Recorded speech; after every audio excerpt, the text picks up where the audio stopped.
Sorry, I wasn't recording. You weren't recording any of that? I know, I'm sorry. I'm recording now. Recording right now. Oh, Danielle, I know we're out of practice, but you're killing me, Smalls. I got sidetracked because of all the noise issues.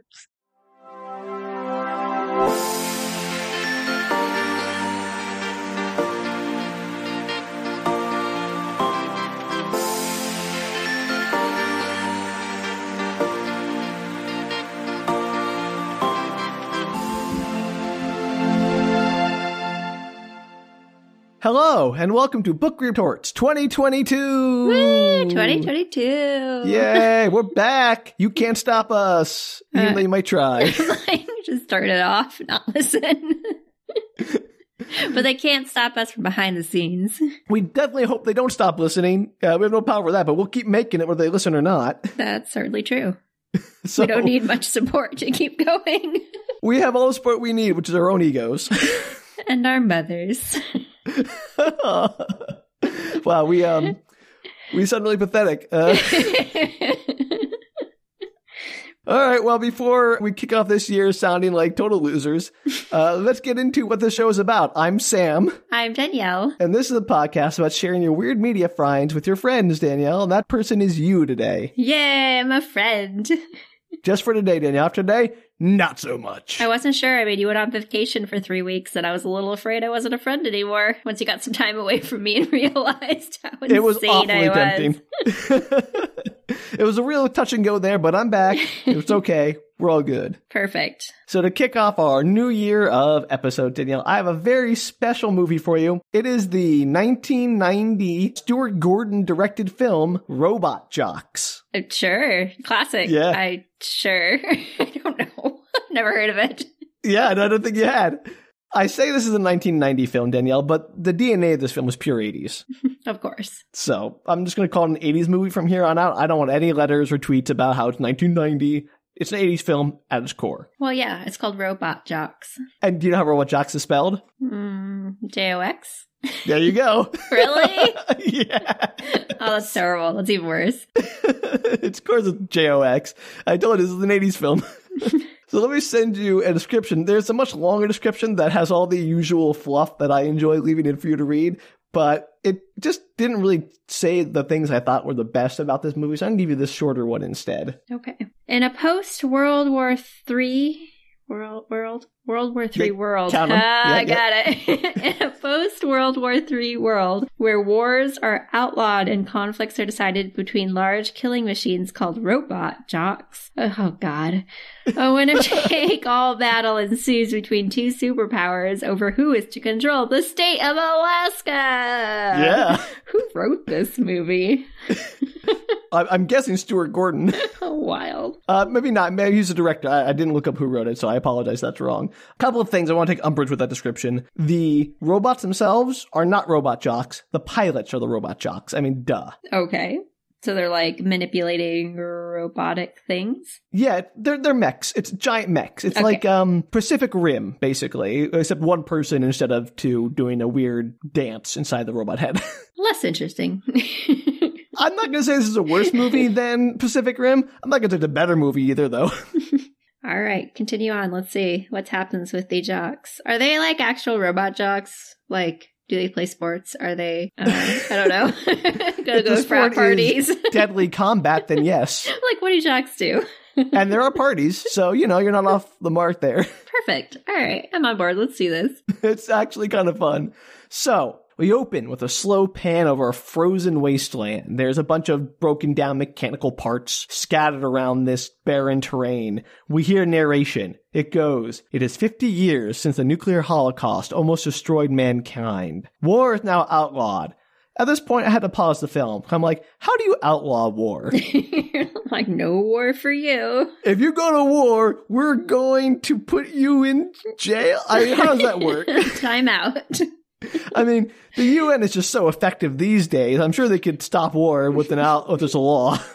Well, let's find out, Sam. Maybe the movie details. Anyway, I was immediately thrown off by that.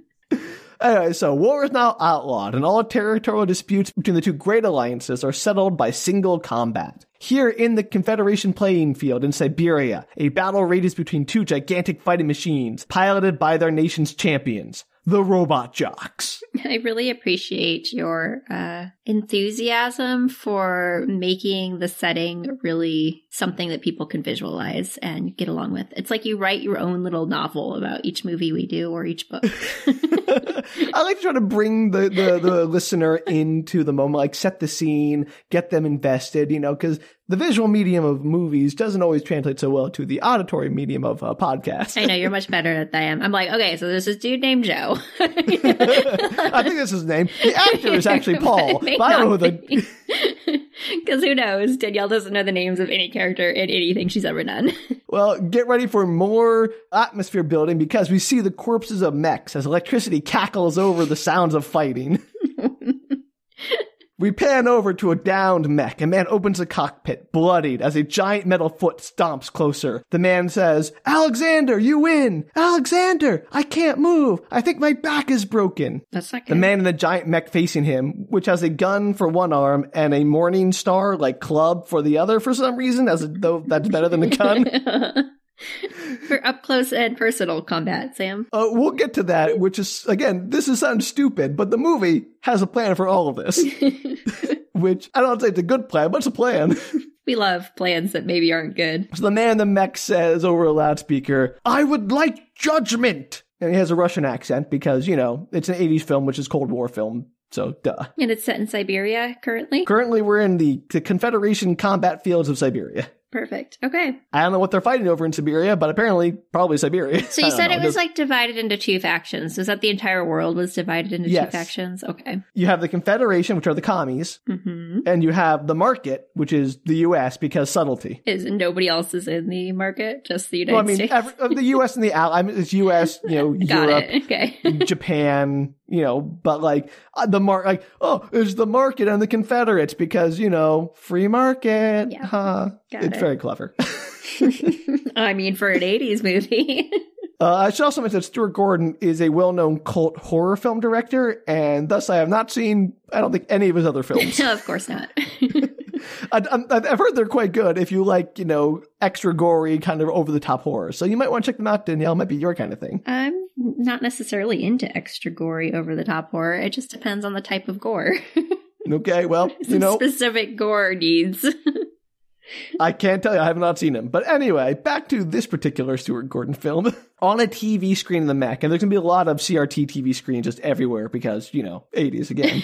Just the excuse for everything that happens in this movie. You're like, it's the 80s. It's the 80s. It's the 80s. Look, I cannot describe to you how much this movie is taking Top Gun and blending it with a John Hughes film and injecting it straight into your veins. It's like a straight line of 80s straight to your brain. Perfect. I'm excited. So on a TV in the mech, a ref who is wearing a helmet for some reason says, "The judgment is victory for the Confederation. Alexander, hold your position." Alexander is not happy about this. And he gets all starey and crazy eyed and stomps his mech down on top of the other guy, despite his cries of, "I yield," just flat out killing him. Is that allowed? No one seems to stop him. Okay.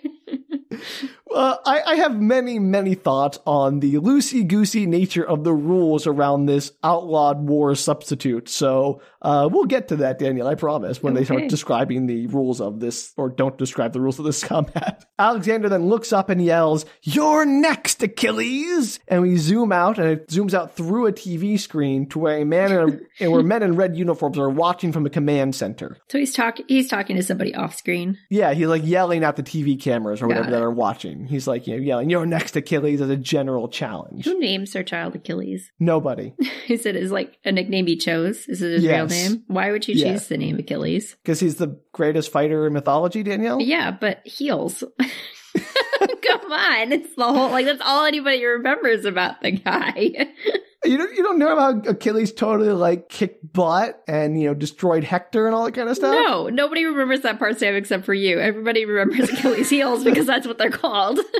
Nobody, nothing else is named after him, just the heels.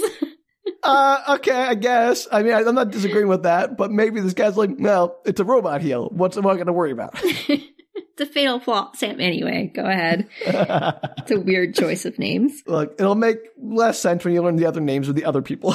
Okay. So a man with a Texan accent who is played by Michael Aldridge and a cowboy hat while wearing a 80s jumpsuit uniform. Classic America. Yeah, cowboy hats go with everything, apparently. I mean, they do. Just ask Texas. Yeah, it's a white jumpsuit, with red stripes. And he says, "You should have sent my man in. He wouldn't have let a bum knee stop him." Another man says, "It wasn't primarily the knee. He knew how to counter the tar spray. Clearly a matter of espionage." Dun, dun, dun. Yeah, so, I don't know who any of the people are yet, but they all look like they're important. Do you think that if our world decided that wars were no longer allowed and everybody had to do, robot wars, do you think everybody would be super excited about that? I mean, would it be like the new reality television? Oh, Dan, yeah, you've read this movie like a book. There is a whole plot point revolving around spectators to these events. I mean, wouldn't you watch two competing nations fight it out in giant robot suits? Yes, even if it wasn't deciding the fate of Alaska, who cares? Exactly. So I actually think this movie has a point. This movie, I'll be honest, after watching this movie, I don't know if it's either brilliant or stupid or so stupid it's brilliant. I can't figure out if it's there's definitely satire in here. A lot of satire, but there's also some things that are oh, that's just sexist. So. The 80s. Yeah, exactly. So, a little, it's a hard judgment call to make. You really like to find movies with sexism. I don't like to find them, but there's just a lot of them out there, Danielle. Welcome to the patriarchy. That's true. And you do watch a lot of classic 80s, 90s, that area of movies. To be fair, Evolution there's no excuse for that one. Yeah. That was early 2000s, right? Yeah. It couldn't help David itself. Duchovny. I know. It was just that movie. Yeah, I know. A real problem.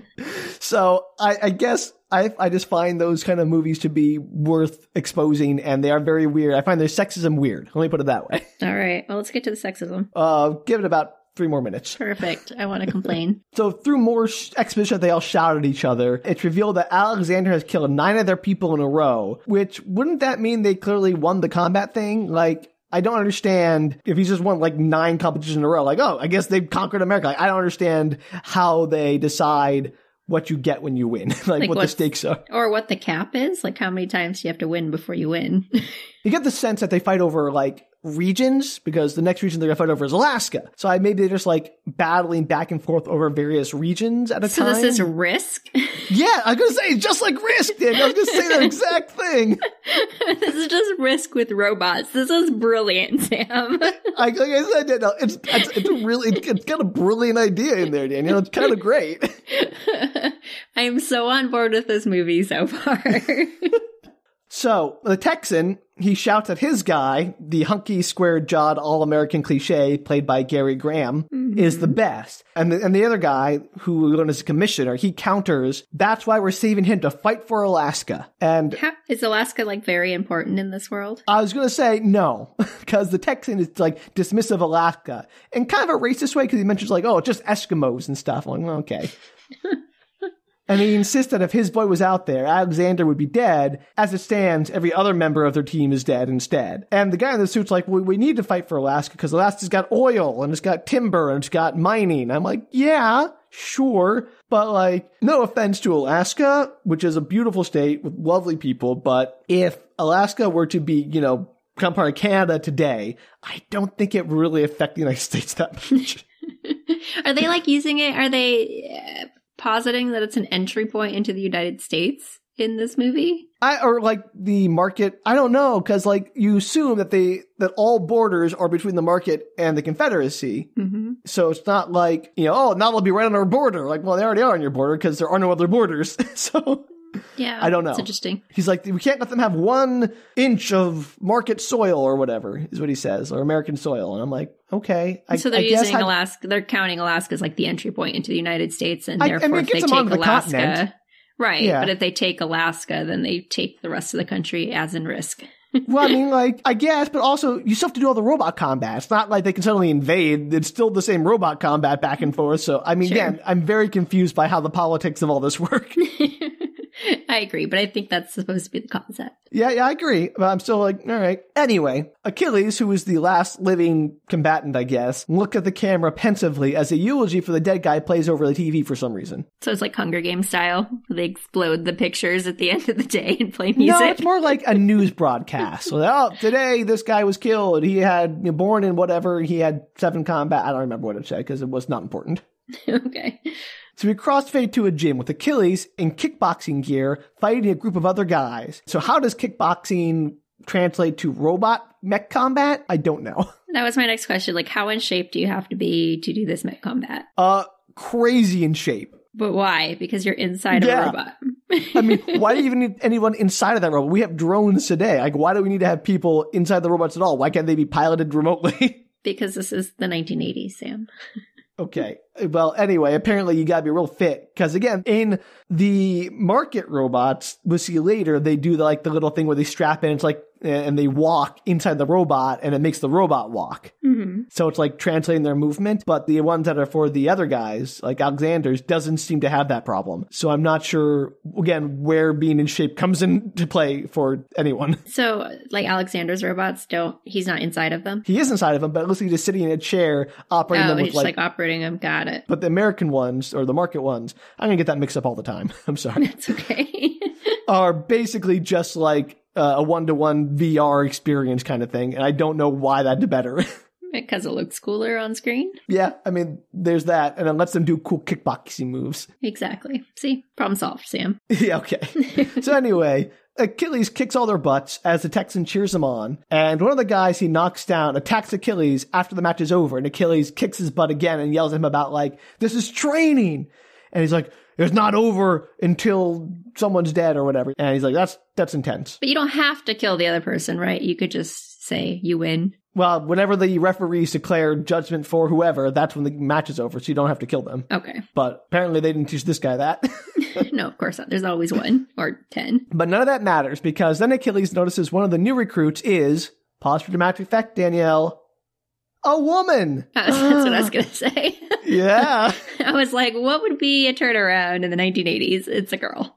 Yeah, it's a girl, Danielle. She also is sparring, and she kicks some butt, and the Texan is like, they're never going to beat Jox, whatever that means. So I guess beat out Jox for the job of fighting with robots? Doesn't matter. And Achilles comments, some of them ain't too hard to look at, and I want him to be stepped on by a giant robot. Yeah. Is Jox like a brand? Like a group of this group of robots? No. It's just the people who pilot robots are the Jox, or the robot They're all called, like, and that's the same in other countries? Is it like a general term? I don't know. We spend literally no time in the other countries. Sorry. Asking questions that have no answers, as usual.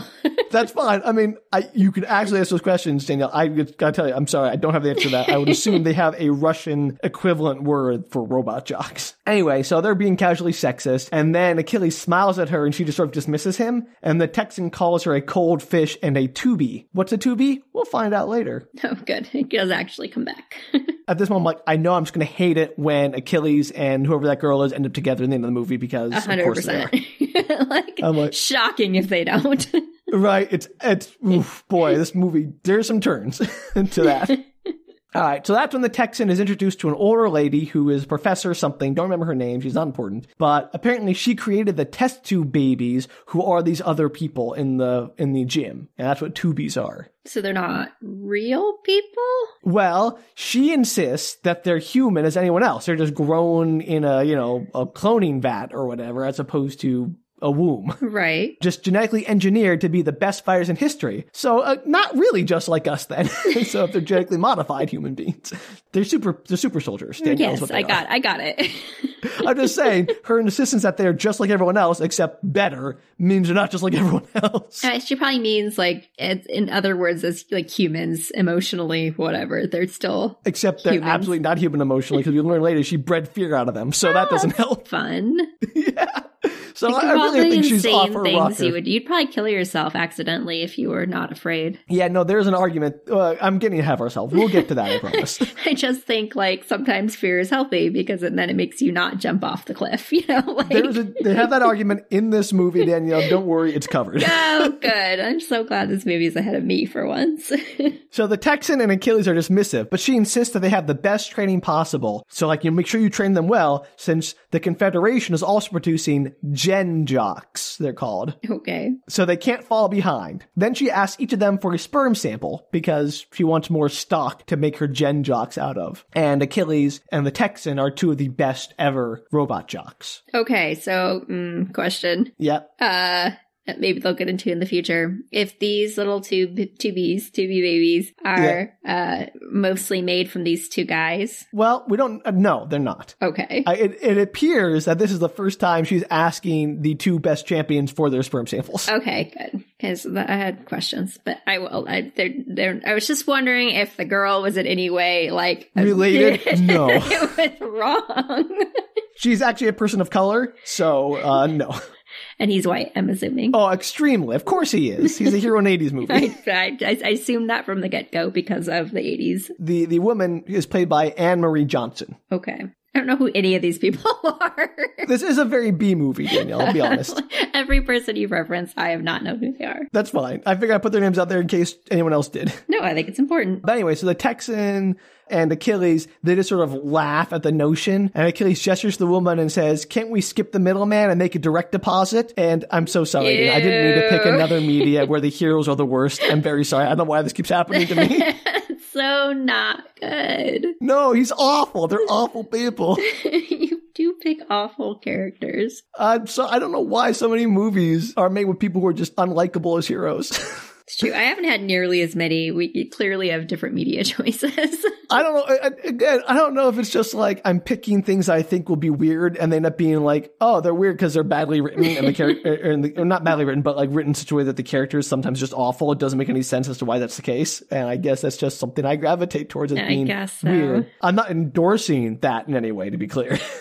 So anyway, we cut to the Texan giving a tour to the Tubies of the command center where Dr. Matsumoto handles the technical and the Texan handles the tactical. And the Jock controls the robot and needs the whole team to win. So it's a whole team effort. They're like, can't the Jock just do everything by himself? Like, nope, he needs the team for some reason. So do they often use these Tubies, or is this like the first introduction of them? This is the first batch of Tubies, I think. First batch. They reached, what, age 23? They're good to go now?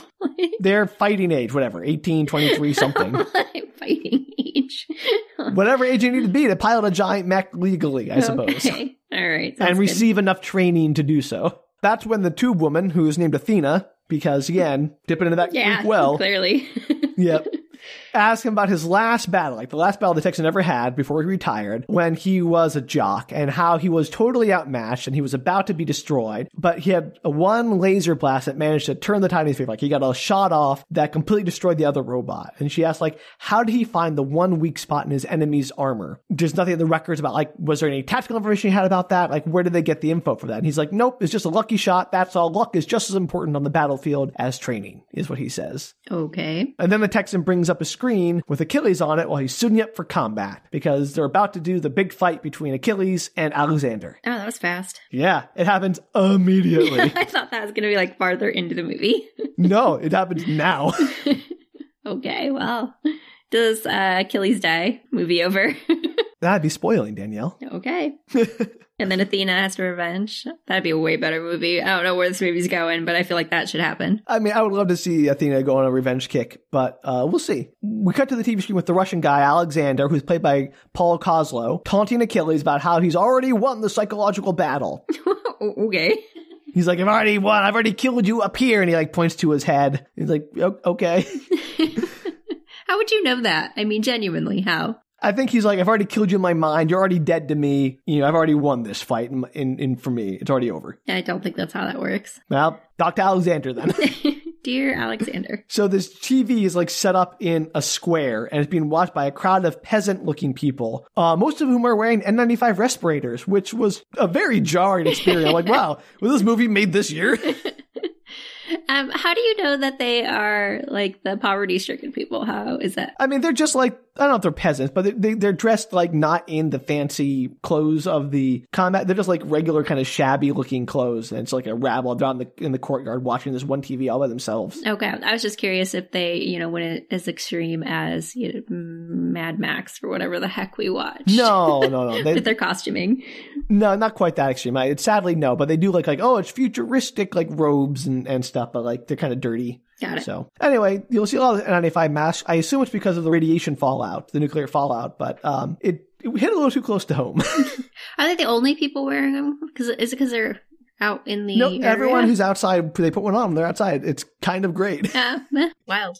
I know. So anyway, one guy's cheering for Achilles to kill Alexander, and then a man comes on the screen using like an artificial voice box, like he had a tracheotomy or whatever, and he's like announcing there's a new secret weapon just for this upcoming fight, and the crowd cheers. And another guy goes up to like an automated betting machine where the odds are 4-1 for Achilles, and he places a bet on Achilles, another like 50 bets. So this is like, obviously it's America, people are betting on this. Yes, clearly. So then Achilles comes up on the screen, everyone cheers, and another voiceover, because all the exposition is voiceovers from TV announcers in this movie, says that Achilles is trying to become the market's next person to win all 10 compulsory fights. So I guess when you sign up to be a robot jock, you have to do 10 fights before you're discharged. And so there were 9 other people before him on this, before he did his 10th fight? Well, no, he's done 9 other fights before, but Alexander's killed 9 other people. Like, those are unrelated. Okay. So I have another question. I'm sorry. Okay. How do they decide who's fighting who? Is there some kind of like... No, they just like each side sends out whoever they want. Okay. I was making sure there wasn't some kind of like tree. I don't know. Like some... Again, I would assume that they just pick whoever they want, because we don't get any of the minutiae of how this all works. Okay. So we cut to Achilles. He's climbing up to an elevator that takes him up to his mech. It kind of looks like, Apollo 13, where their astronauts are loading up. They're doing that same kind of like big old walk and suit up. Everyone's going like, yeah, go Achilles, crash and burn, which I guess is the equivalent of break a leg for them, but it sounds not great. Do they do like slow motion walking into whatever that really famous song is? No, they don't do the song, but they do that thing where they make like thumbs up and then they fist bump the thumbs up. Yes. Because 80s. We should bring that back. Oh, absolutely. So I just want to take a moment here to say that the mechs look great in this movie. Like, their actual models and the stop motion they use to like animate the mechs looks pretty good. Clearly they were well made and detailed. And I just said this movie cost about $10 million to make, 6 to 10 million. Wow. But it only made 1.3 million at the box office. I was going to say, that's so sad. Yeah. Because that's not famous. Nobody's ever heard of it. No, for like, it kind of reminded me of like all those Ray Harryhausen stop motion stuff. Mm-hmm. And it's just like, it looks really good. They really put a lot of effort into the effects. It's too bad not much effort was put into some other parts of the movie. That's so sad. So Achilles loads himself into the cockpit and boots everything up, and then he gets a message from his brother and a bunch of kids, like a video message to wish him luck. And we learn that it's in fact bad luck to wish people good luck, according to the Texan. So like break a leg? Yeah, exactly. So that's like, say, crash and burn, I guess. Got it. So Achilles and his mech are raised up into a dusting arena. They're apparently in Death Valley to fight over Alaska because... yeah, I mean, that makes perfect sense. Why would you not be in the area you're fighting over? Does it really matter? No. Like, it doesn't. I kind of dig that. Like, it doesn't really matter where the combat takes place as long as, like, it's settled. But Death Valley seems like an obscure choice. I think it's because it's wide open and not a lot of people are, like, living in a big old flat desert. It's post-World War III. Aren't there lots of places where people aren't living? All right, Danielle, you tell them to build their arena somewhere else, just okay? like Montana. There's, like, lots of places that already didn't have There are people. lots of places it could be. What's wrong with Death Valley? There's nothing except that it gets very hot. Oh, they're in their mechs, Daniel. What do they care? Are they air conditioned? I mean, I would assume. I don't know the plot of this movie, Sam. Jeez. One of the plot points is that they die from heat exhaustion. Movie over. Maybe they do sweat a lot in the movie. It's possible. I don't know, Sam. I'm just asking questions, okay? Just asking questions. I just want to know, is Alexander really working for the Russians, or he's a paid spy for the market? I'm just asking questions. Does that happen? Because that'd be great. I wish. That'd be a cool idea, though. Okay, so that happens, and then Athena does a revenge kill once Achilles gets his heel broken. Okay, yeah. Problem solved. Movie way better. Why do we always write better things than the people who Because we did actually don't put any effort into actually writing the idea. We just come up with something and don't think it through. But I think it would be better anyway. I think we're right. All right. With no proof to the contrary, I think we're always correct, Sam. Okay, well, that's how this is going to work, huh? So anyway, as Achilles runs a weapons check, we see it's basically like Pacific Rim where, he puts on little like glove things, like some joysticks in his hands, and he moves around to make the arms move, and he like walks to make the robot walk. And I'm sorry to tangent immediately. Like, I gotta say, the density of my notes gets a lot more sparse as the movie goes on. Beginning, I have a lot of thoughts. Okay, noted. No pun intended. Because I might anger a lot of my fellow nerd crowd out there, but as awesome and cool as mechs are, I think they're very stupid as an actual like real life combat tool.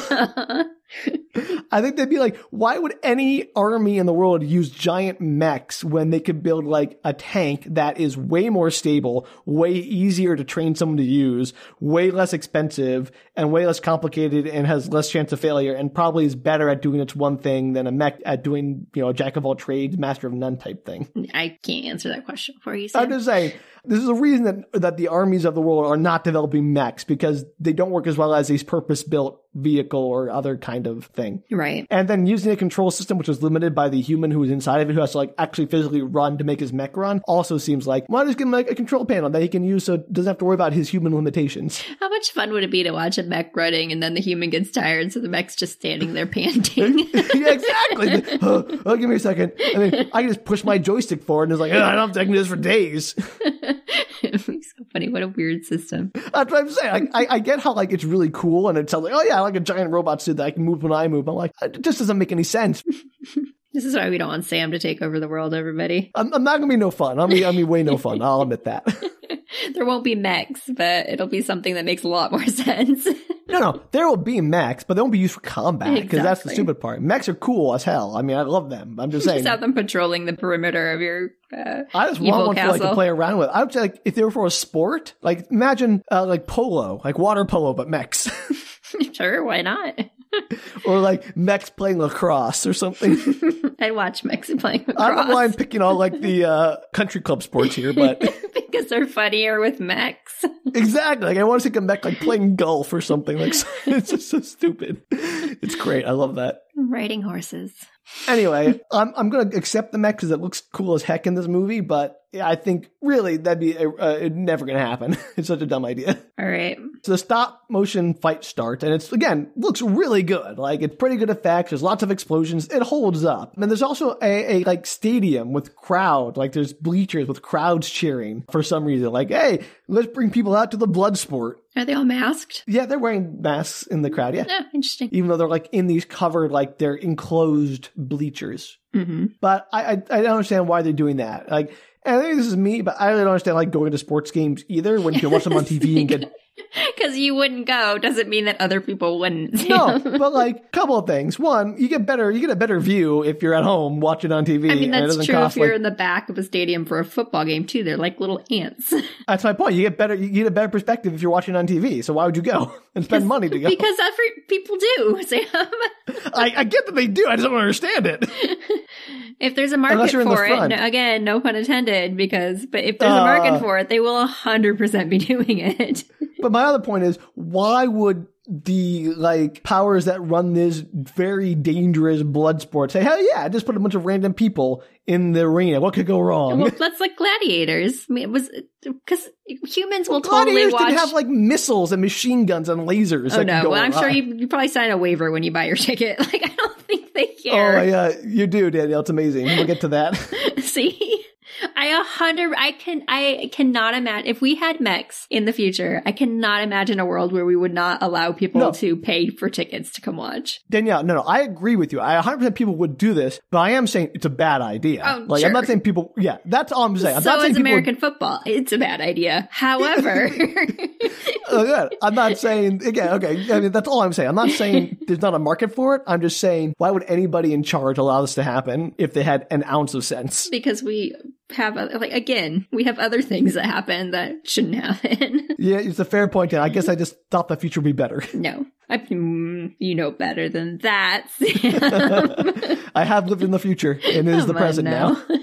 Anyway, as the mechs lumber towards each other, Alexander starts firing some cannons at Achilles, so Achilles fires back. This goes on for a while, lots of sparks and fire, and it doesn't really seem to accomplish anything. And then Alexander fires a red laser at Achilles, which he deflects by lifting up his mech arm, and there's a mirror attached to the wrist of his mech arm that deflects the laser, and it's really awesome. Love it. The crowd goes wild. It's great. It's my favorite. Oh yeah, we'll put a mirror on your mech's wrist to deflect laser. I'm like, that's so cool. It's great. I love it. It's dumb. I love that. So great. This inspires Achilles to try the new secret weapon, which is a green laser, which is better than a red laser, I guess. I don't know. Yeah, green's a better color. Okay. It doesn't work. He fires at Alexander and nothing happens. And the control room erupts into complaint about it must have been spies. They've compromised the green laser, our secret weapon. So, looks like Achilles' secret weapon isn't going to work. Maybe Achilles is the spy. Well, maybe he is using a Trojan horse to complete the metaphor. Maybe. Is Athena the spy? That doesn't seem to make any sense in terms of the Greek mythology, but sure. I didn't know we were actually following the Greek mythology with the character names. Because Achilles was part of the Trojan War, and the Trojan... I got it. I was just saying, I wonder if Athena is the one that, is the spy. Unless they're following an actual plot line. I don't know. Did she lead the revolution of the Tubies to take over? Maybe in the next movie. Please make this movie better than it is. I can't, Daniel. I can only make it what it is. Bummer. So that's when the announcer says, "Here comes the referee floater," and this referee comes up on a little hover pad that's a circle that he just floats around on. So and it's literally dumb as heck. floating. Yeah, it's great. And he's wearing a helmet, strapped in. It's like a hover pod. It's so great. You wondered why they were wearing a helmet. That's why, Sam. Yeah, I figured it out, Danielle. This movie, 10 steps ahead. Did they really see the referee floater? Yeah. Why don't they just call it I don't know. It's a stupid title. A floating ref. Here comes the referee. Here comes the referee. Why shouldn't he be a floater? Just a weird referee floater is a weird term. I agree. But the announcer says that they've shut down the long-range weapon. So now it's melee combat time. So I guess the first 10 minutes are long-range. Everything else is melee for some reason. I don't know why that's a rule, but apparently it is. Okay. All I know is the referee floater looks goofy as heck and I'm here for it. Fun job. The mechs square up. Achilles blocks a kick, but gets shoved down, and his mech falls over, knocking Achilles unconscious, immediately. He is not much of a fight for the champion of the market. Well, everybody has an off day, Sam. So everyone in the control room is yelling for him to get up, Achilles. And he regains consciousness just in time to use a plasma torch to burn the leg of Alexander. And now I say that, I mean his mech. So Alexander falls over. In doing so, Alexander launches his fist like a rocket fist. So it detaches and flies away. But it goes haywire and is heading for the bleachers. Oh no, who could predict the tragedy at a blood sport combat with giant mechs? Go gadget. So Achilles gets up and he dives in front of the fist Secret Service style. No, and he takes it right to the chest to protect the crowd. Only because he's a moron, he forgot that the fist has momentum and it knocks him over into the stadium, crushing it. Crushing the entire bleacher, which seems like it would be worse than if he had just done nothing at all because the fist was a lot smaller than his whole dang mech. All the people are dead now? Did he kill a bunch of people? Yeah, absolutely. Oh, that's so sad. Poor Achilles. So good job, Dingus Achilles. He climbs out of his mech cockpit and is greeted by the sights and sounds of wailing, crushed, and injured spectators. Children, women, men, all of it. Who would bring their child carnage to that? Oh, so I'm sorry, Danielle. The spectators is fine, but bringing their child, that's a bridge too far for you. I'm just saying, I believe it exists. I even believe people would bring their children. I just think it's a terrible parenting idea. Well, we're on the same page then. It's absolute carnage. It's actually pretty graphic. This movie does some really good camera work and dramatic. It has some really great dramatic effect. But we cut to a news anchor who's talking about how this is a massive tragedy. 300 spectators were killed. I'm not trying to be diminish the value of the 300 spectators, but it seems like this is a post-apocalyptic world essentially. So well, remember, this is a post-apocalyptic world with no more war. It's not post-apocalyptic, I should be clear. It's just post-World War III. And so there's so are these people just basically just going to a sporting event? Yeah, that's what they view this as. All combat is single combat. So the highest body count for any conflict is 1 usually. Right. So 300 is a massive. Is this the first time that people have died? Yes. Because that seems I agree, totally Danielle, unlikely. but here we are. When you have giant bombs going off in the sky, there's no way that not a single person's ever died. Well, they showed that when the laser was deflected by Achilles, it was deflected into the bleachers, but they had protective glass that blocked it. So they're reinforced or covered or something, but apparently not enough to protect it from his falling robot butt. You think that just even a chain link fence would stop that? Well, my next thought is, why are the spectators to begin with? How is this not inevitable? I agree. This was obviously going to happen sooner or later. Yeah, and it seems weird to me that we have the technology for all of that, but we don't have the technology for some kind of system that stops a wild arm from hitting a bunch of people. Like a wall. Yeah, or literally anything that would stop that, because I feel like there would be something in this technology-driven world that would be able to stop a wrist from breaking into a giant mech crowded wrist, yeah. Who knows, Danielle? Point is, it's a massive tragedy. We cut to a hearing where the market commissioners argue that the Confederation's weapon violated Rule 7 of the blah, blah, blah agreement, whatever. Since no long-range weapons were allowed at that point in the combat, the commissioner insists that the Confederation must forfeit the match and thus their claim on Alaska. And this also begs the question for me, can they just make another claim on Alaska? Once they lose the combat, is well, you can never fight for Alaska ever again? How does this work? Yeah, I thought of that earlier. Yeah, it doesn't make any sense. Maybe there's a cooldown period where they're you have to wait 3 weeks before you can try to claim Alaska again or something. Yeah, that'd be interesting to see if you could reclaim something. Because otherwise, it's just going back and forth forever. Or if you fail, just keep trying again until you win. So nothing would be accomplished. There's no winning or losing. It just is. Is the ultimate goal to just take over the whole world, or there's just no end goal? I have no idea, Danielle. Okay, I'm just making sure that I was clear that there was no actual goal. I have no idea any actual goals. And apparently, Alaska is super important to whatever nebulous goals there are. Well, it sounds like you could take over the entire world potentially. Maybe. I guess, but then you can just challenge them for it back, I guess, with another robot. Right, but they seem to be worried that they're encroaching on the American territory. Yeah, but we worry about that kind of stuff all the time, even when it's not important. Right, but Alaska, very important. Yeah, very important. Timber, oil, mineral. The people don't matter, according to this movie. Lots of whales. Your favorite? I do like whales. They're so cute. Anyways, we're gonna move on back to this movie. So the referees, who are the judges in this tribunal for whatever reason, it seems like the referees are the highest authority in this world at this point. I mean, wouldn't you be though if you were the referee to World War 3, 4, 3.5? I don't know, man.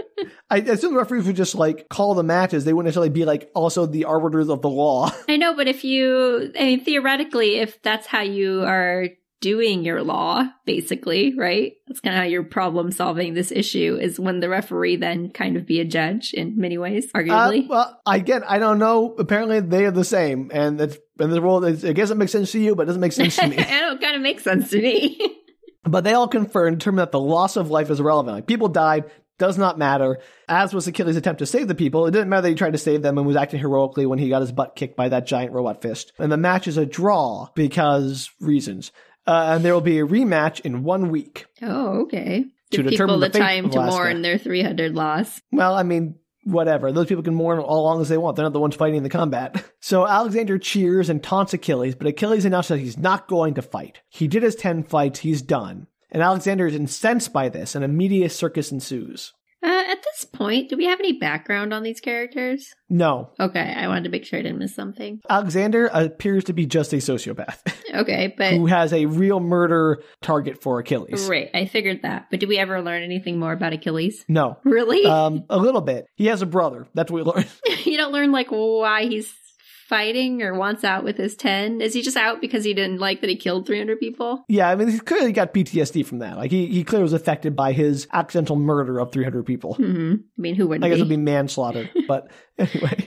So now we cut to the gym, where the old doctor lady announces that to the new recruits, that one of them will fight because if Achilles is retired, it's time for the Tubies to take over. No, there's no other people. This is the end of the...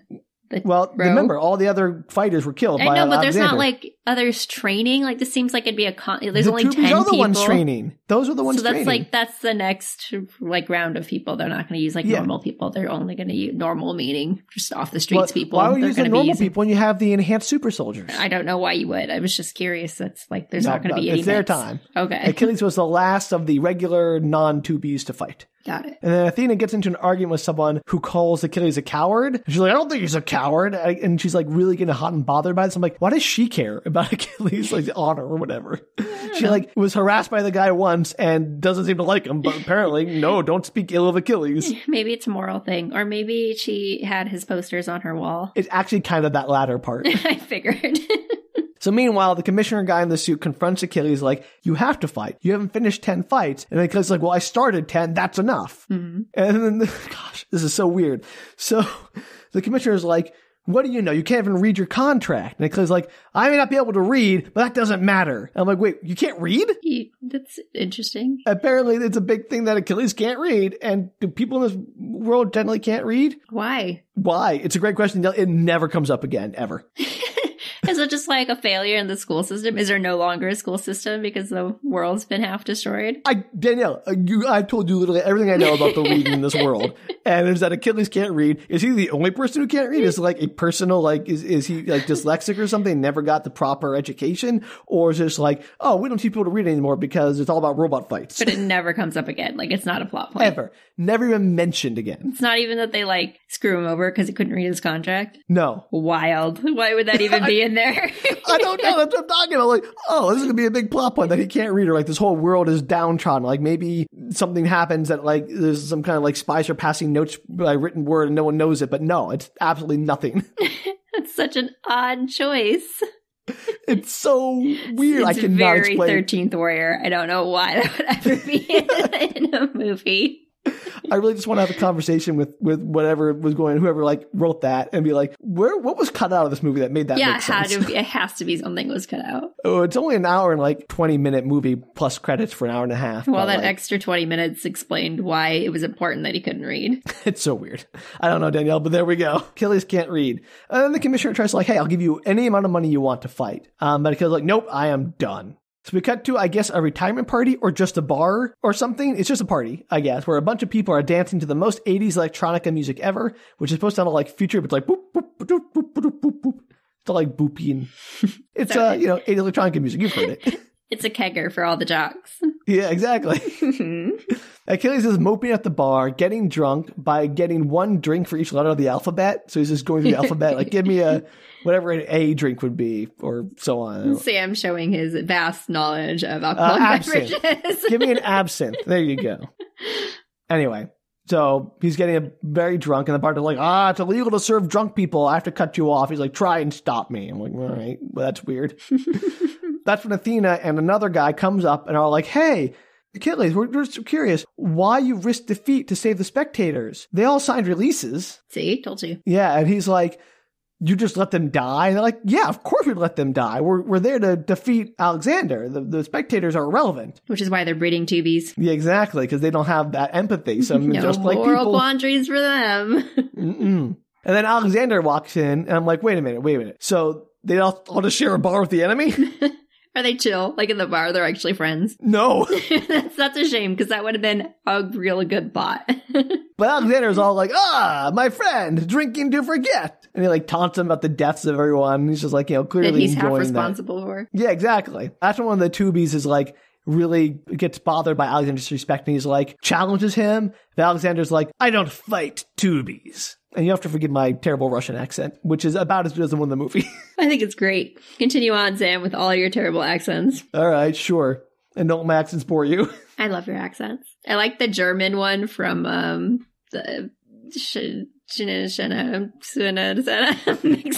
liquid. Did you have a stroke? What happened here? The one by the never-ending story author, Michael End.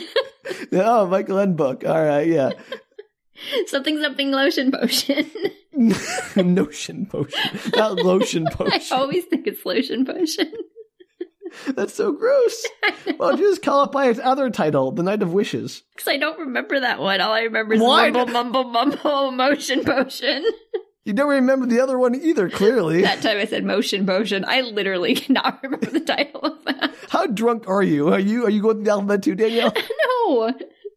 All I had was some soda, you guys, I swear. And a bunch of rum in that soda. It is quite late at night. Oh, yeah, I'm so sorry it's so late for you, Danielle. I know. It's much later for you. Oh, I'm tired. It has been a long day. I feel you. All right, we'll keep going because we're going to get going. It's terrible. So the 2B grabs Alexander, who's like, easily grabs the hands of the 2B and he's like crushing him and like pushing him down. He's like, you dare to touch me? And like squeezing his hands. And then Achilles tears Alexander off of the 2B and Achilles like, let's settle this now. And Alexander's like, no, I don't fight for fun. What do you fight for, Achilles? And he's like, we fight Saturday or not at all. And then he just leaves. And then Achilles is all like, oh, grr. So Achilles said they fight Saturday or Alexander did? Alexander's like, I don't fight for fun. What if Achilles was just like, nah, I'm good, thanks. That's what he's saying. Achilles is like not going to fight. And Alexander's like, if you want to fight me, you're going to have to come back into the mech arena to do it, basically. So if he says he doesn't fight 2Bs, how is he going to move on to the next round of fighting? I mean, he'll be fighting 2Bs. I mean, he was just saying that to be dismissive and condescending. Okay. He'll fight whoever in the mech, I'm guessing. Like, they don't care. Okay. So then we cut to Achilles having nightmares about the accident. He wakes up in a cold sweat with Athena watching over him, who was apparently there all night because he got so... Why is she in the room? So he asked that same question, and apparently he just got completely blackout drunk in the bar, so she carried him home and then undressed him and, quote-unquote, studied his body. No. Why? No. Yep.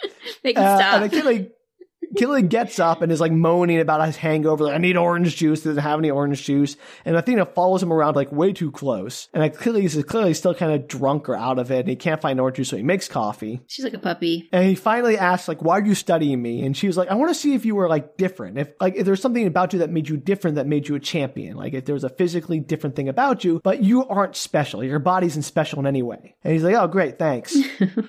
But she's like, okay, so what does make you different? If it's not anything about you physically. Sam. And he's like, I don't know. It's luck, I guess. Is this like luck genes? Are we ring-worlding this situation?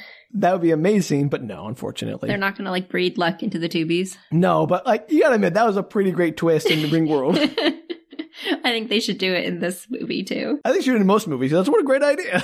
Breed for luck. So anyway, Athena's like, I don't buy that. You just either have it or you don't. And he's like, well, you make your own luck. And Athena interprets that as like, oh, so you need confidence. But Achilles is like, well, maybe what people need is fear. And Athena's like, I don't feel fear. I was bred not to. And Achilles is like, oh, I guess you're not really human. And like, fear is important. That whole conversation you were having about, it can help or whatever. Right. And Athena gets really upset about him, like calling her not human. And it's like, maybe you're just a coward for fighting out of technicality. So you have to fight Alexander. And he's like, get out. And as she's leaving, she yells back, you're just talking about luck and fear. There's nothing you can teach me but how to lose. So. Ouch. Yeah. Back at the gym, Achilles and the Texan are watching the workout. And Achilles is like, she thinks she can beat Alexander. And the Texan is like, if that other guy gets hit by a truck, she's next in line. But she's good on paper. But she's a woman, so no chance. Oh, yeah, she can't, other than being the next in line. How is that decided by skill set, or is it just like you draw numbers out of a hat? I guess someone else decides the order, not the Texan. But he's like, she's a woman, so, there's no way she can beat a robot jock like Alexander. Because he's the worst. Why? Okay, real question. Yep. Are these assigned by, like, someone else? Like, is that, like, the woman who came in earlier, is she the one that, like, put these 2Bs into his care? I have no idea. There is so little about the actual structure and hierarchy of this organization. It just seems like he didn't have a choice because he wouldn't have picked a woman, clearly. No, I think like the commissioner is in charge, obviously. And he's like, they're the primary teachers for the whole training program. Okay. But anyway, they're just awful, is the point. So as they're heading to the showers, Achilles gives Athena a scarf for luck. And then she suddenly seems charmed by this for whatever reason. Okay, sure. And there are some good gratuitous butt shots if they get into the shower. So that's nice. They didn't like breed out sexual desire or something? Like, you think they take out anything that's going to get in the way? I have no idea. Boy, Danielle, that's a real good question because I'll have thoughts on that when we get to it. Because, boy, there are some questions that are raised that are not great. Because I get breeding out fear or whatever, or not, not having it. And you but think also breed out anything, like you could compromise them with a honeypot or something. Yeah, it just seems like strong emotions in general you would breed out. And just apathy maybe would be better. Obedience, I think, is what they breed for, actually. But yeah, same idea. I get, Dan, you're not wrong, but I don't know. The answer to that question, I don't know. We'll get to that. Okay, crazy. It's weird, and we'll get to it. I love that this movie apparently gets to that, because it doesn't sound like the kind of movie that would. It doesn't actually get to that specifically, but I think you can read between the lines in some ways. So we cut to Achilles being driven through the city in a hover car, and he parks it, and he gets out, and he uses a remote the size of a paperback book to lock the car, because, key fobs, I guess, were still too far in the future. I like that they didn't think that it would ever be smaller. That's the best part of that whole scene. I know. Nobody ever was well, remotes are smaller than that, but I don't think we'll ever have anything smaller than a remote. To be fair, they use that remote for more later in the movie, but at this point, I'm like, wow, that's the dumbest looking key fob ever. It's the size of a fit. It's bigger than his hand. He has to hold it It's so funny. How do you carry? Okay, real question. How do you carry that around with you all day? Because he has giant pockets in his trench coat or whatever. It's great. He's in civvy clothes. What, how females never have enough pockets on their clothes? No, it would be the most inconvenient thing in the world. It makes no sense. I like that a lot. That's my favorite part so far. Okay, that's your favorite part. Good to know. Funny. It's really funny. I just they saw the future, but they could not fathom that anything would be smaller than that. So anyway, as he gets out, he takes a mask and he holds it up to his face, but unlike everyone else, he doesn't put the straps on because I guess it's too much work. Oh, he's one of those dudes that wears the mask beneath their nose at the grocery store. No, he holds it over his face. He just refuses to not hold it with his hand. I'll just hold it here. It's good enough. It's crazy. Lazy. And he walks into a building where he sees a poster of himself defaced with the word coward. So poor Achilles. And he goes inside, and it looks like a daycare. He has this woman, he's got a bunch of kids running around, she greets him. And then his nephew runs up. Oh, wait, it's not a daycare. This is his brother's home with their 6 children. Oh, quite a few. Yeah, and Achilles goes by Jim now. He's no longer Achilles. He's going by his given name, Jim. Jim, Achilles, Jim. Whatever his last name is. So he's no longer a jock. I don't earn the name Achilles. I'm just Jim now. That's a great name. I'm so going from Achilles to Jim. I still am amused that he chose Achilles. Did knows? Alexander choose Alexander? I mean, that's just a regular Russian name now. It so is, I don't know but it's also a great warrior name, so I'm just curious. I have no idea. Maybe it's just the market people who pick the weird names. Maybe his name's Vladimir or something, and he decided to go by Alexander. Vladimir's a pretty kick-ass name too, It is too, but maybe he didn't want to go by it, Sam. I could go by Rasputin, but Alexander, that was fair into my enemies. It's just great. I don't know why, just the market chooses names. I'm Achilles, I'm Athena, I'm Thor, I'm Alexander. I like the idea that all of the communist countries are all just their normal names. So they're John and Margaret and who knows? But whoever it is. Those are not really Eastern Bloc names, but sure. Whatever version there is. Well, yeah, so maybe there's some Vietnamese people in there, right? Or North Koreans. Absolutely. Or Chinese. An entire combination of people that just have their regular names that they're fighting against Achilles. But America's we got to put it on air. They got to change our name to Greek stuff because we still have to have that thing where we give all credit to Greek and Rome to the only place where civilization existed, even though that's complete BS. We can't possibly think about, other nations and their great warriors of history and stuff. It's good to know that our future has not changed after World War III. Yeah, so the ethnocentrism is still strong. It's important. So he grabs a beer with his brother as his wife handles a call that is harassing about Achilles. They calls Achilles sucks, and then hangs up. Do they have his phone number? I don't know why they call his brother. Phones? Yeah, they're still corded house phones. Of course.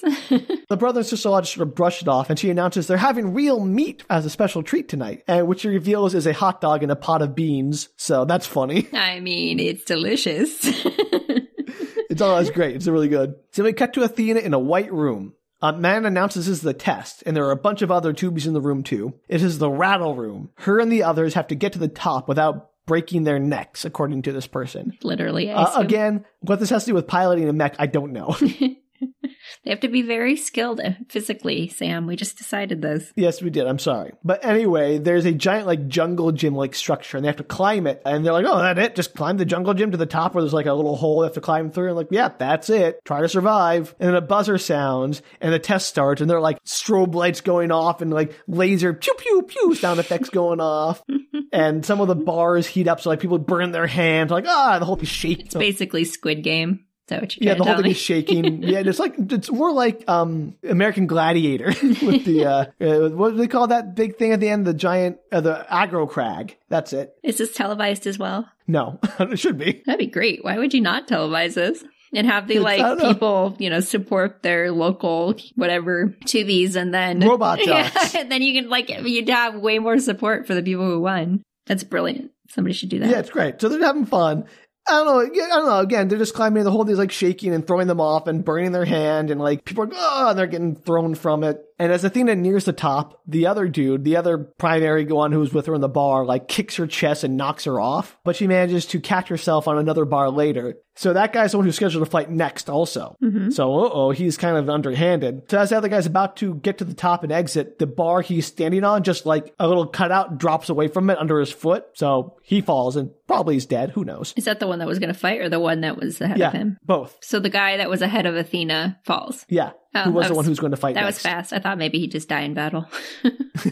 Well, I don't think he's actually dead, but he like falls, goes, and he's like gone. He's like, okay, he might be dead. Who knows? So then Athena makes it through because obviously. So is she now the first to fight? No. This was just a test? What was this for? This was just another training test exercise. I don't know. The scene exists in, just to make them climb the aggro told you crag. why it had a purpose. Nope, there's no purpose. Okay, well. Okay. So we cut to Jim, who was watching the announcement of who's going to fight. Oh, it is Athena. Okay, I was wrong. Yes, so now Athena's going to fight next. So she won that. So she needs to fight. There was the winner got to fight. Yeah, apparently. I guess, or the other guy died, and now she's next in line. I mean, who knows? And she's going to be the first ever female Robot Jox because, boy, the future is bleak for women. Not a single one has happened in the preceding however many years. Ever. And apparently it's like, woman, she can't possibly win. So the real story is about her. Is that what we're saying? It should be. If he comes back and steals her thunder, I'm going to be so mad. Danielle, let me read the next paragraph of my notes. This is going to make me angry. I can already feel it in my bones. It's absolutely going to make you angry. Jim is shocked and dismayed by this, so he rushes out and returns to the commissioner and tells him he will fight if there are no spectators. Because he doesn't want the woman to fight. Yes, exactly right. I swear to God, if they end up together. It's way worse than that, Danielle, I promise you. This is making me so mad. It was very, like, this movie has some really interesting satire. And also I'm like, ooh, is this satire of like terrible machoism or is this like just the movie? I don't know. He was so... Okay, he says, oh no, I'm never going to fight again because I killed 300 people. But oh no, a woman is fighting. I have to come back. He is the worst. He's wild. I will get to some thoughts I have on this movie where I think it's kind of genius at the end. Oh, that is terrible. Okay, sorry. Continue. He's terrible. And I think, I don't know, but I think it might be he's intentionally terrible. I hope so, because, man, my blood pressure is really high right now. So the commissioner is like, yeah, we were planning to clear them out anyway, because obviously why would you keep the spectators there after the massive tragedy? I don't think that would stop them, just gonna be honest. They'd probably just install new, guardrails and put the spectators a few feet back. No, they'd at least give it one fight without the spectators. So the commissioner agrees, and Achilles talks to Dr. Matsumoto with the Texan guy, who also just sort of shows up again. Like, I guess he's back too, or maybe he never left. I don't know. We just sort of lost track of him for a while there. But he's back and better than ever. Achilles is told that as a security measure, he won't get any time to practice with the new weapons in a simulator, or even be told what they are, because only Dr. Matsumoto is going to know what the new weapons are to help plug the leak. What if he is the leak, Sam? We'll get to that. But he will get a taped briefing in his mech just before the combat that Matsumoto is going to prepare for him. And I guess I don't really know if that plugs a leak, but Matsumoto seems confident that that'll do the job. Okay, sure. Achilles is not pleased about using new weapons he's unfamiliar with, but Matsumoto insists they've lost more matches to security leaks than actual pilot skill or anything. And so as they walk away, the Texan is racist towards Matsumoto because he's the worst. And he's like, I don't trust that guy. Maybe he's the leak. And he casts aspersions on him. Maybe the Texan is the leak. spy. Yeah. I'm gonna text him this fight at this point. At least I hope he is, because I really want to like hate him, and I want the movie to hate him too for being the the bad guy. I hope that's the case. Because he is so far, somehow he is worse than Achilles in the racism and sexism department. Yeah, that's impressive considering he just gave up the fact that he killed 300 people so he could fight to not let a woman fight. Anyway, so sorry, is it really blocking the potential leak? Because I'm assuming there's more than one person in charge of development and design of these things. So he goes in, but he said like everyone who installed it, they only handled one part of it. No one knew what the whole thing was. Okay. They did that whole like spiel is given. Got it. I guess it's fine. But I still think it's like, maybe. I'm willing to go with it. They tried to explain it. Anyway, so while training in the gym, Athena sees Achilles and gives him the stink eye and leaves because, yeah. Yeah, totally fair. You kill him, Athena.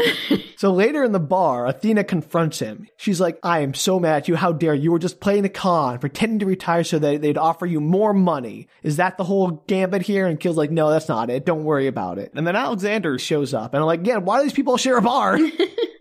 It's only one bar, Sam. And the whole world. That wasn't destroyed by World War III. Come on. Okay, I'm sorry. So Achilles and Alexander trash talk each other a little. And then the scene ends. And we cut to Matsumoto in his office reviewing the weapons brief. Like he's recording the tape that he's going to play about what the new weapon is. What if their office is tapped or something? You know what? Then this doesn't plug the leak. Just saying. But he's interrupted by the Texan. Mm-hmm. The Texan comes in. He's upset about being left out of the weapons briefing. And then Matsumoto brings up a tape of the Texan's last fight. And I should mention also that during this scene, I learned that Tex's name is Tex. So I did not bother to change my notes because close enough. Yeah, that's totally close enough. I'll give it to you. So Matsumoto brings up the tape of his last fight, and he's like, this fight was very interesting. You were down, and then you managed to shoot the exact spot. There's a little crack in the armor that was just perfect for you to kill, like, and you won the match. There's no way you could have won on your own. And the Texan starts to sweat, and Matsumoto's like, you had to have known where and when to fire. And Texan's like, you don't think I'm the spy. I won that match for us. And Matsumoto's like, a small price to pay for getting a spy embedded in your enemy's headquarters, and a hero, no less, who would then be trusted. Mm-hmm, mm-hmm. And Matsumoto pulls a gun on the Texans, like, are you the spy? That whole thing. That kind of upped the stakes a little bit. Yeah, he pulls his gun. He's like, this is it. I've got the gun, man. The Texan continues to deny it, but Matsumoto doesn't buy it. And eventually, the Texan finally admits that, yep, he is a spy, but then he overpowers Matsumoto and grabs the gun. No. You should really... And then guess what he does, Danielle? Guess what he does? Does he kill him? No, well, not yet. Does he shoot the briefing? He does what every villain does, Danielle. Monologues? He monologues. Sorry, that should have been my first guess. What? You know what? It's been so many weeks since we recorded. I forgot how media works. He starts monologuing, and that's when Matsumoto activates a little camera. He, like, turns the camera back on that he has with a remote in his pocket. And Matsumoto's like trying to appeal to him, like, remember when you were a proud soldier. Everyone has whoever they were in the past still inside of them. Everyone's a child at heart still inside. And the Texan starts like shaking, and he points the gun at his own head. And Matsumoto's like, no. And then he like turns and shoots Matsumoto anyway. Oh no. Poor guy. And then he plants the gun on Matsumoto and like wipes it down and plants it on him like it was a suicide. Did he shoot him in a way that would suggest a suicide? No, he shot him right in the forehead. What? Nobody suicides themselves that way. Again, well, it doesn't matter. Go with it. No, I will not go with it. His plan is like, it's a desperate plan, Danielle. I'm not saying he's like thought this through. It's ridiculous. Do they immediately think that it's not suicide? They better. So what he does is he gets on the phone to the commissioner. He's like, I found the spy. It was Matsumoto. I confronted him about it earlier. You know, Achilles heard me. And then he came back to his office and killed himself. No. And the commissioner's like, that's fine. Whatever. We'll get to that later. The fight's about to start. Get up here. We need you. And we don't have the briefing. Who knows? So this guy, so the Texan, he waited until literally the last possible second to try and get this information from Matsumoto. Oh, yeah. I'm sorry. It's not exact. Sorry, I'm wrong. I skipped ahead. This isn't the exact moment when the fight's about to start. He's just like, don't touch anything. We'll have the investigators down there later. Okay. That makes me feel better. Because I was like, what the heck? No, I was wrong. Sorry. I looked at the wrong page of my notes. So later, Achilles gets a visit from Athena at his quarters. She apologized for going off at him at the bar. What? Why? He deserves it. I agree. What? He hasn't done anything that proves otherise. No. Let me get to the best part of the scene. Sorry, that's really bothersome. It is. Like, she's apologizing. She should not apologize. He's the worst. But like Achilles, then, like, as he opens the door, he like puts his arm up on like the door frame and leans against it all sexy like, but it doesn't look sexy. It looks goofy. It's really great.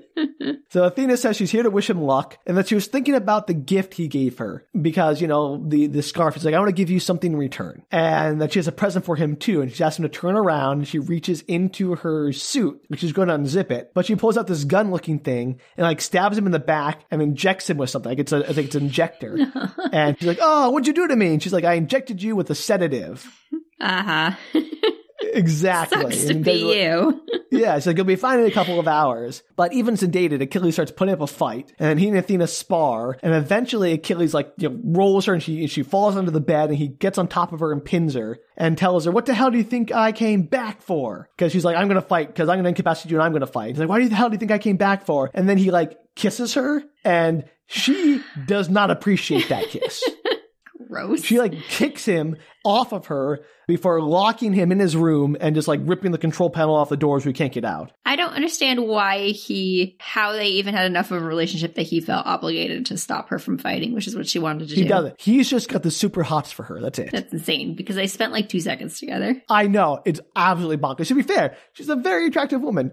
But no, you do not just go all bonkers and then sexually assault somebody. It's just as bad, even if it's just she's so attractive that I have to fight so that she doesn't get killed. That's just as stupid. I don't know if it's just that, or I think it's just that. All he does is care about her. He doesn't want her getting hurt. It's not that he's afraid a woman is going to fight and that's going to somehow ruin robot right, fighting. No, I got that. I'm just saying it's almost as bad if if he's just I want to sleep with her is essentially what it is. Because they don't, as far as I can tell from the plot that you've told me, they do not have a relationship. No, none at all. Absolutely not. They were had several scenes together where you're okay, he obviously has feelings for her and then stops the fight. That would make more sense. It does not make sense. Nope. He has seen her for 4 seconds, seen her naked once as she went into the shower and he gave her that gift. Exactly. And that's enough for him, apparently. That's terrible. That's just as bad. It's just a sexist. No, again, I don't think it's any better. It's just a different kind of sexist. Oh, that's wild. Okay. I'm so bad. They're the worst. He should be. You're too hot to fight. Basically, it's I can't bother. I can't have you die because you're too hot. I want to bang you. Yet. Yeah, exactly. You're on my list. On my bucket list, so don't die yet. God, it's awful. He's the worst. I hate him. He's really kind of terrible. I hate him more than David Duchovny in that movie. And that's saying something. And the sidekick friend. So in full uniform and helmet, Athena sneaks into the mech. She starts the whole Apollo 13 walk up. And everyone's oh, it's Achilles. Well, he's not talking. I guess he's just so upset about the 300 people who died. Don't they have a different body shape? She's in they're in spacesuits, basically. Sure. Full helmets, spacesuits kind of stuff. But as she's getting to the cockpit, one of the guys looks through her visor, which is tinted, and she's oh, you're not Achilles. Then she kicks all their butts and hijacks the mech. Achilles, meanwhile, comes to in his room and is trapped. So he pulls out his car remote and uses it to remotely pilot his car and drive it through the wall of his room. Does he need tranquilizer, elephant style? Why is he so capable of getting out of this train? Good question, Danielle. Not explained. He's just abnormal. He's not just he's a regular human. He is just Jim with the moniker Achilles. Why? I don't know, and it doesn't make any sense. Stupid. So he's escaped from the room now, and with his magical sedative repelling powers. Yeah, it's crazy. So in the control room, they're trying to get Athena to stop, and she's ignoring them, and the professor's you're invalidating all of my work. Trying to raise tubies. You should be obedient. And she shockingly does not care about this line of argument. I guess she wasn't bred very well. So the Texan locks the bay doors, so she is trapped inside. But Athena's who cares? Because she's in a giant mech, and the commissioner gives the order for a bunch of soldiers to rush in and shoot her. And so a bunch of regular dudes hilariously run into this giant mech bay and point their regular rifles at this giant mech, and Athena sort of laughs at them because of course she does. Yeah, I would too. Because they start shooting at her, and it's oh, I'm shooting a mech with my 22 caliber bullet going to do nothing. They probably know, too. It's a suicide mission. Yeah, she just busts her way out. She, literally smashes the door open and climbs out because she's in a giant war mech. Of course she is.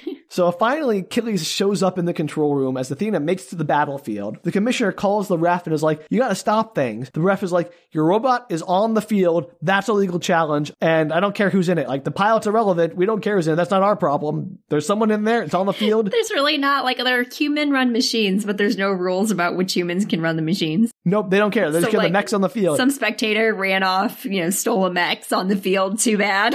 No. My idea is I thought this was just crazy crazy because, like, what if an enemy hijacked the mech to take a dive? Like, he stole the enemy mech, got on the thing, like, oh, I'm here to challenge. Yeah, like, that's legal, I guess. Like, someone needs to straighten this whole commission out because it doesn't make any sense. Wild rules. I do not understand these rules. I told you, they don't make any sense. Why are these refs in charge? They're terrible at rulemaking. Overthrow the government. So then Achilles goes, if she's going to fight, we might as well help her win. And he calls Athena on the telephone and, like, tells her to punch up the tape on the new weapon. And so a video comes up of Matsumoto. He's describing the new weapon as a blinding flare, like a magnesium flare that will blind the opponent for like 90 seconds or whatever. And you have to, like, put your visor down. And then the video continues and we see the Texan coming in and shooting Matsumoto after confessing to being the spy. Okay, so you're telling me that the Texan kills this guy and then and he calls to, like, report the murder / pretend suicide, but in that interim does not bother to watch the video nor delete the contents? No. What in the world? Here's my other question, Del. I'll do you one better. Who uploaded that video to the mech? Like, who sent it? Like, after he recorded, does it automatically just sent to the mech? Like, what happened? Like, I just don't understand what happened in between him murdering him and them. Like, who murders somebody when you know they're making a video and then you don't, like, you're the spy, you're supposed to watch the video and give that information to the next person. So why would you not watch it, delete the contents, let your people know what is on the video, and then call the suicide in? I don't know, Danielle. It's absolutely crazy. And why would they even use the video? Because everybody apparently thinks that Matsumoto is the guy that, like,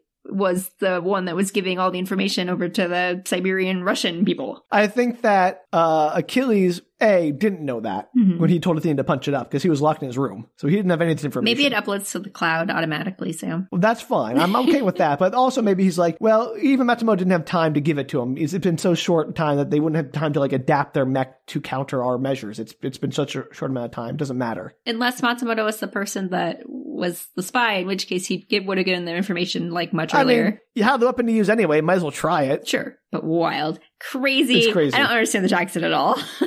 No, the Texan makes no sense. He's a terrible spy. Terrible spy. So everyone turns on the Texan, obviously, and he makes a run for it and then, like, dives out a hole in the wall that was caused by Athena and to his death. And that's it. The end. The end for the Texan. Achilles goes back to help with the fight. I'm glad he died ignominiously because he sucks.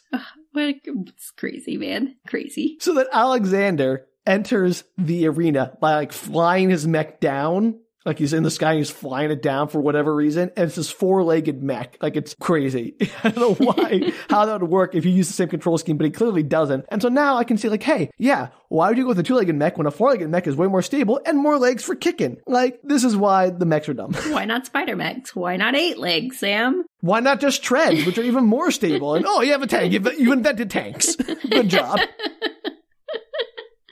Oh, gosh. That's my point. That's what I'm getting at here. So Alexander's just start laughing. He's having a great time. He's firing off missiles at Athena. He's at least he enjoys his work. Yeah, he is the most fun. He's, like, living up for this. Athena takes a few hits, but fires back, knocking Alexander off balance. Everyone's like, yeah, go Athena! And then Achilles tells her to use the blinder, and it works, because the Texan's dead and all, and was too stupid to do what you suggested and watch the tape before. I don't understand. You're in the room watching him do it. Nope, doesn't matter. He's dead. So Alexander attacks blind, though, because the mechs are going to stand right in front of each other. So he's like, oh, I guess I'm blind. I'll just swing right in front of me. And knocks Athena over anyway, so it does literally nothing to help her. Crazy. But as Athena's knocked down, with Achilles coaching, she uses, like, a rope saw. Like, it shoots out like a chain with spikes that wraps around the arm of Alexander's mech and, like, saws off one of his arms. That's cool. So then Alexander starts up a hydraulic punching thing on his fist. The fist is, like, punching automatically, just going in and out, like, chunk, chunk, chunk, chunk, chunk automatically. Mm-hmm. But it looks very gentle. And it's, like, just, like, tapping the mech over and over, but they make, like, sparks fly. And it's like, oh, she's getting knocked unconscious. And the doctor who made her, the professor's like, he's killing her. Please stop him. Oh, he's killing her. I'm like, it's a fight to the death. You realize what's going on here, right? Like, you raise these people for this express purpose. Why are you freaking out? And Alexander is 100% gonna kill her if he can. Oh, 100%. So as she's getting just pummeled by this hydraulic fist that is lightly massaging the cockpit of her mech, Achilles runs out of the room and out to the battlefield in one of his hover cars and zooms off as the judges tell Alexander to stop. His opponent is unconscious. The battle is over. But Alexander again sort of stands up, lifts his foot to like crush his opponent just like he did in the very beginning of the movie, but stops as Achilles races up, gets out of the car, and goes to the cockpit to get Athena out. Mm-hmm. So the referee floats over, but the referee platform is now like a triangle with 3 referees all on different sides of the triangle looking in different directions, and it looks dumber than the single referee one. It's great. What's the difference? Why was one have only a single referee, but why does this one have 3? I don't know, Danielle. Everyone's got to watch your 6 or something. So the referee floats over and he tells Alexander that he's won and he must leave the battlefield or be held in contempt of process, whatever that means. But nobody cared when he killed the last person. Yeah, apparently they were fine with that guy dying, but punching Athena, get off, he'll be held in contempt of process. Alex ignores him and just teases Achilles about I could crush you, I could step on you. And Achilles retorts, you're a lot of things, Alexander, but you're not a coward. I'm going to get in this thing and kick your ass. Okay. So Achilles is all geared up to fight. I'm mad that Athena is unconscious. Yeah, he's like, oh, how dare you hurt the girl I'm attracted to and had know nothing else about her. What a stupid use of a cool character. Yeah, no, Athena is the most underused character in this movie. Yeah, it's depressing. You're going to hate this next part. I'm sure. So Achilles gets into the mech and takes the suit off Athena and puts it on as she sort of comes to, but is still very dazed and out of it. Like she is just sort of lying there going, ugh. And she says, oh, I'm sorry. And Achilles you're sorry, all right. And then he kisses her again. No. Isn't he his second non-consensual kiss? Is he inside the mech suit? No. He's just he's took the suit off of her, is getting it off of her to get it on himself. And so it's the second non-consensual kiss of this poor woman who has shown no sexual interest in him whatsoever. Yeah. She examined his body in a clinical way and showed no interest in it. And so maybe she has had her sexuality removed, as you posited earlier, and this is just him assaulting somebody. Yeah, it's stupid. Also, I was trying to imagine him kissing her in a mech suit. That was way more interesting. Yeah, no, he just does it out in the open in the creepiest way possible. Does she push him back this time too, or is she all into it? She's unconscious. She physically can't. She is incapacitated. Ugh, it makes me so mad. It is the worst. So then a bunch of techs interrupt them and start to get Athena out of there so he can get in the suit and get ready. And I feel like they saved her because woof. Get her off the field. This is a feminist Get her nightmare. out of there because Achilles is out there. She's in danger of Achilles. Don't like him. No, he's the worst. So meanwhile, the refs threaten to give the win to the market by default if Alexander doesn't stand down. And someone, presumably the leader of the Confederacy, tells Alexander don't stop, don't throw us all away, you'll ruin everything, we won. Alexander just rips the cords out of the monitor and crushes the floating ref mobile. But the refs dive to safety because sure. Does he know he's gonna be murdered for this, right? Alexander? Yeah, he doesn't care. Even if he won this battle, he'd be in so much trouble. For whatever reason, he just really, really, really wants to kill Achilles. Yeah. That's all he cares about. Which is crazy because they don't give you any reason why. No reason whatsoever. It doesn't matter. So the commissioner radios to tell Achilles that, hey, we won by default. Fight is over. But Achilles just says, not for me. So they're both going rogue. Dun, dun, dun. So Alexander again tries to crush Achilles while he's still on the ground, but he sweeps the leg with a kick. And Alexander stands up. And then Achilles transforms his mech, he puts the legs together and wings start coming out of the legs in the back. Uh-huh. And a jetpack comes off and he starts flying. And he flies all the way to space. I mean, sure, why not? Alexander follows him. Good thing there's no spectators. That'd be boring. I don't know how they managed to get to space in 3 seconds without liquefying their bodies, but they do. Magic, Sam. I don't understand, there are so many questions I have about space mechs. Post-World War III technology. No. But why do they design these mechs with space flight capabilities when they're designed to fight in a battlefield where space is not a part of this? Maybe NASA got involved. In the Russian one too? Yeah, obviously. And what's the NASA version of in Russia? Roscosmos. There you go. I knew you'd know. I've never been so sure of anything in my life. Yeah, anyway, them. No, yeah, so they did. But I understand, why would you, put all the effort for, putting fuel and heat shield? I mean, why not? Because, you can put more weapons and more armor in there. Sam, it's always just fun to put things in space. I don't know, I don't know what to tell you. I'm telling you, it's kick butt in the movie, but again, tactically, the mechs themselves, makes no sense. Maybe Jeff Bezos got involved. Oh, you know what? This is probably a corporate dystopia future. You're right. Exactly. Exactly. I don't know why you're surprised they can go into space. There was no indication that the fight happened anywhere else than on Earth. So the space flight seems like not something we want to waste resources on. I feel like America probably started that. The market probably started that. They were like, we can put it into space. And then the Russian side was like, well, we can't do. Yeah, okay, I got it. You know what? I'd watch that movie. I want to see like the Apollo 13 version of the space race or whatever, like The Martian or whatever. You know, all those space movies. But with mechs in space. Yeah, like with the World War IV, like, oh, now we're up to the Apollo 24 with Achilles. Like, everything's still Greek names because awesome. And it's like, it's our mech version of it. That's a movie. It's a sequel. Stuart Gordon, call me. It's actually the prequel to that. Why they have space capabilities. Yeah, exactly. And they'll be I'll be on Athena all the way. Yeah, her growing up, and you'll see the space race in the background. It's such a good movie. Yeah. Let's watch that movie. I should let you know right now that Athena does not appear at all in the film anymore. She's done. Seriously?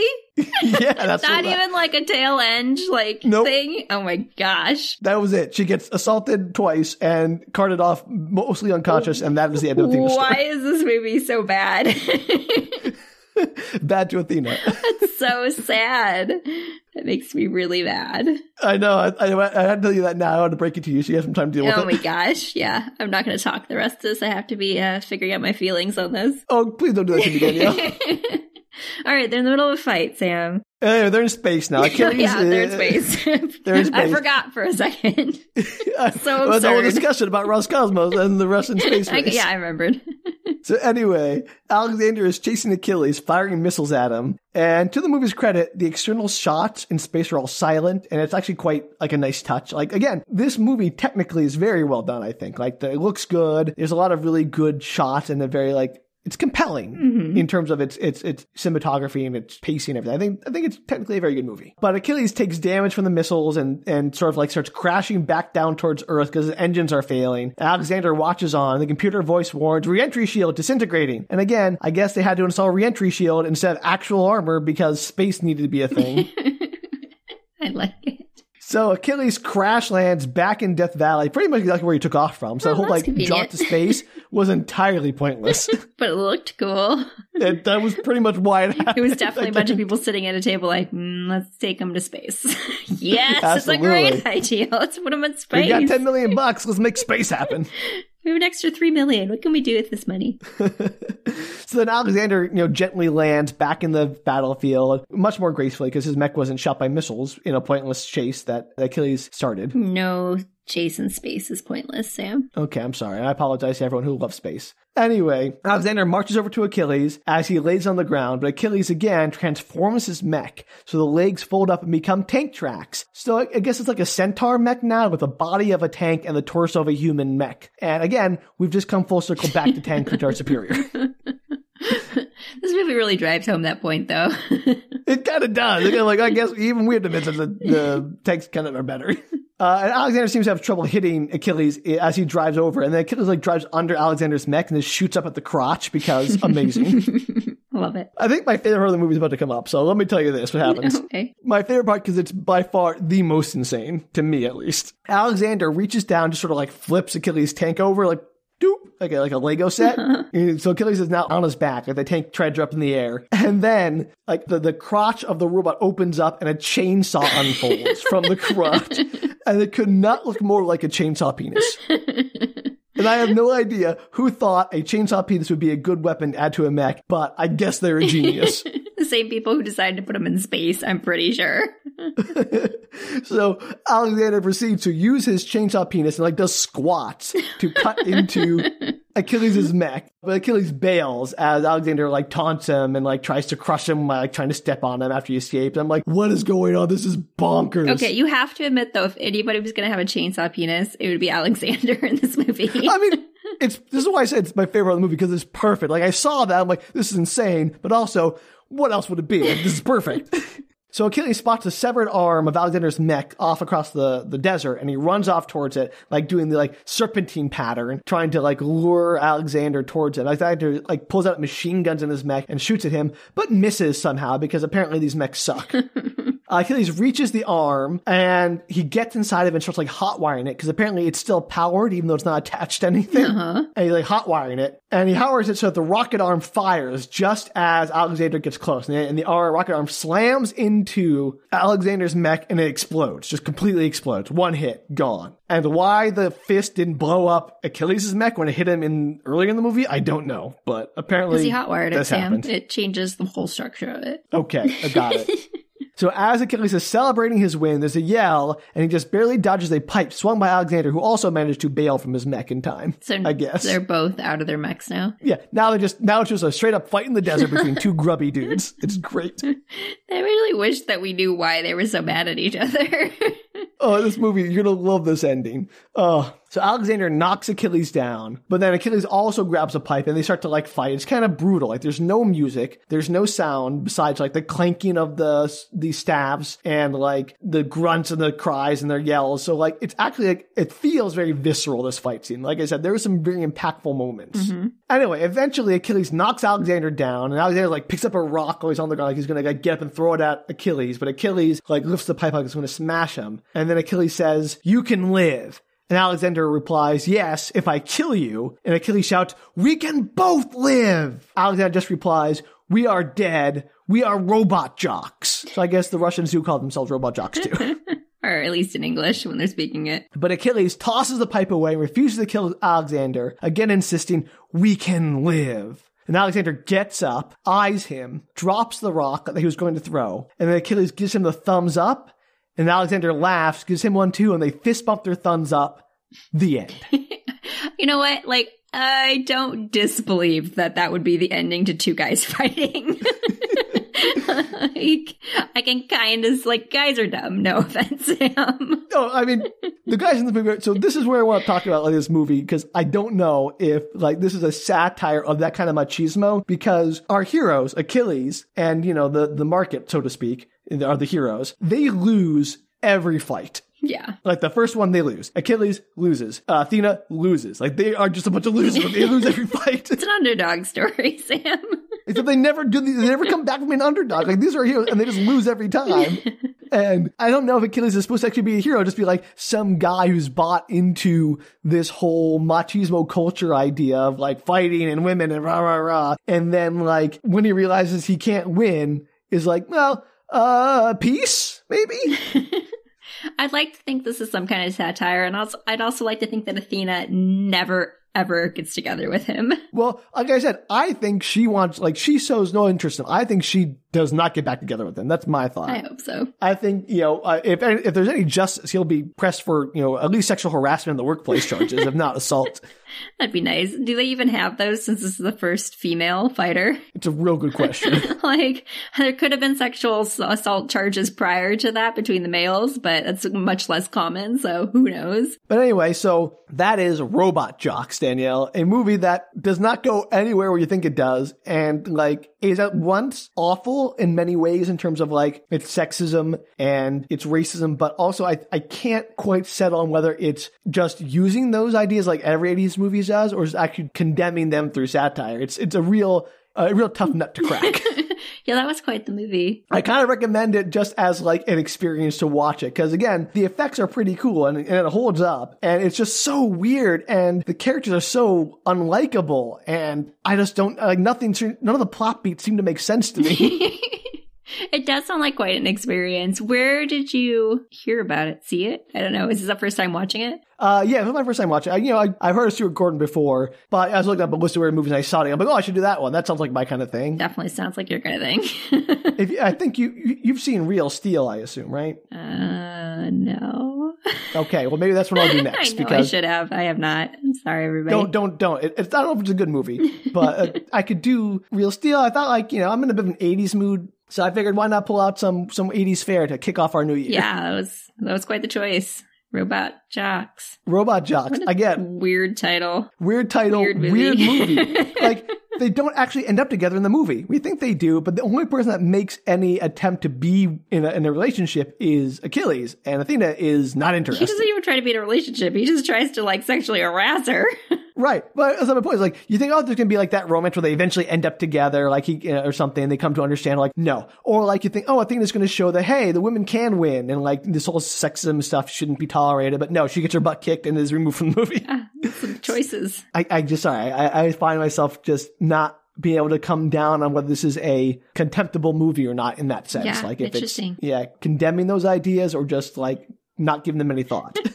It's somehow funnier if they're not giving them any thought, but it makes you think that they're condemning them. Yeah. That's impressive. That's my point at the very beginning when I was talking, like, this is either a dumb movie, a genius movie, or a movie so dumb it's genius. Yeah, you were, like, you were right on. Good job. Oh, man. So, yeah. Robot Jox, any final questions about this movie, Danielle? No, I think I have to simmer on this one a while and see. I'm sure something will come to me at 3 a.m. I'll text you. Surprisingly, Robot Jox, a real thinker of a movie. Who knew?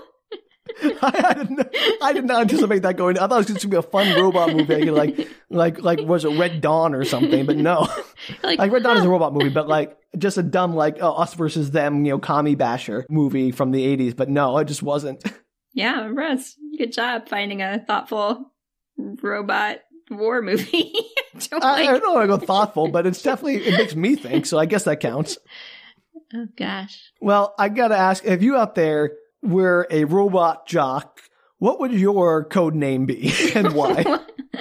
What Greek/Roman name would you choose? That might be our bonus episode on Patreon. Danielle, is picking our robot jocks names for each other.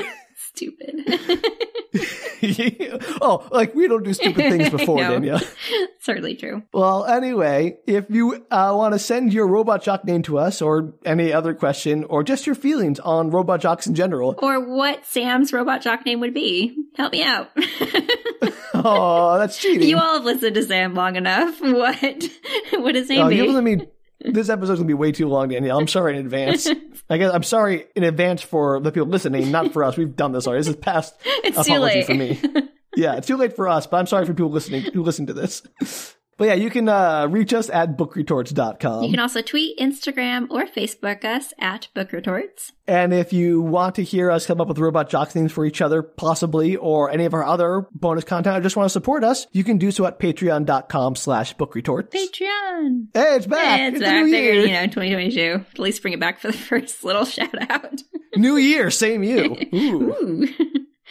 There go my resolutions. All right. Well, I guess until next time, don't sexually assault people in the workplace. That's a terrible one. Why would you end on that? Terrible. I think that's good advice for everyone. Excellent advice. I highly support that advice. Don't be Jim. Yeah, don't be Jim/Achilles and just forcibly kiss people who are not interested in you. No. I'm sorry, everyone, but do enjoy the robot fighting. So until next time, bye. Take care, everybody.